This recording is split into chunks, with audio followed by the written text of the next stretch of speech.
Agora 5 horas e 22 minutos, esta quarta-feira ainda com desdobramentos, né? Depois da decisão da Câmara ontem, né? Não passou a PEC do voto impresso, né?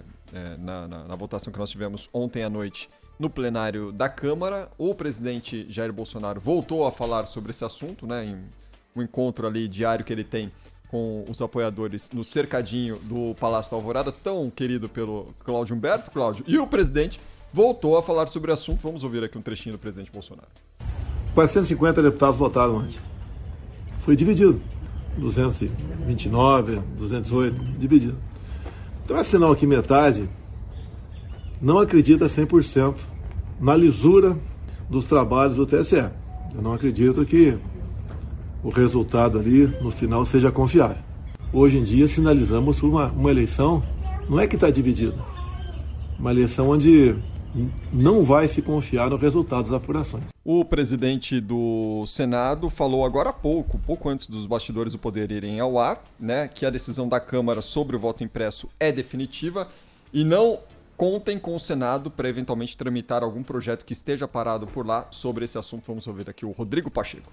Indagaram-me a respeito de uma PEC parecida que há no Senado Federal desde o ano de 2015, mas considero que esse pronunciamento da Câmara em relação a esse tema torna definitiva e resolvida esta questão, não cabendo ao Senado qualquer tipo de deliberação ou de tramitação de uma matéria com o mesmo objeto em função da decisão da Câmara dos Deputados. Eu quero reiterar a minha confiança na Justiça Eleitoral brasileira, que possa se desincumbir dos caminhos das eleições de 2022 com o máximo de lisura, sem qualquer tipo de fato que possa ser apontado em relação à fraude ou qualquer coisa que o valha. Então, renovo essa confiança no Tribunal Superior Eleitoral, na Justiça Eleitoral brasileira e que tenhamos a normalidade do processo eleitoral no ano de 2022, pilar que é da democracia, do Estado de Direito. E aí eu vou lembrar o ouvinte que quando eu falo o querido cercadinho que o Cláudio Humberto gosta tanto, o ouvinte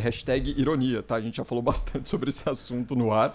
Né? Agora, Cláudio, vamos virar a página desse assunto ou não vamos? Hein? Acabou, né? Mas assim, o que a gente viu ontem foi mais uma daquelas votações em que o voto impresso, por exemplo, ganhou, mas não levou, né? Teve mais votos.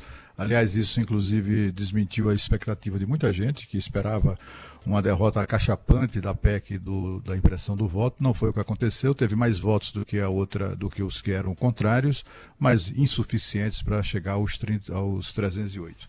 Eu só queria comentar rapidamente essas palavras aí do presidente do Senado, independentemente da natureza do tema, né, do que está sendo discutido, que ele menciona, que é a questão do voto impresso.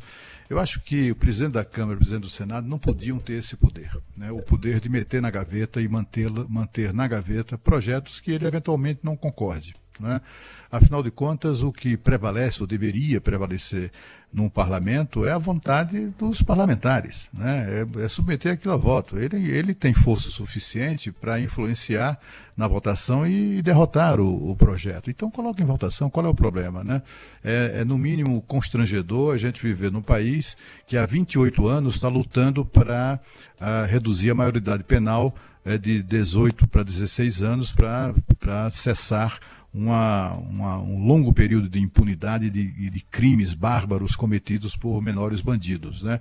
E está lá na gaveta do presidente do Senado pelo mesmo tempo da PEC do voto impresso. 6 anos. Está lá na gaveta depois de passar 22 anos na gaveta da Câmara, agora está na gaveta do Senado.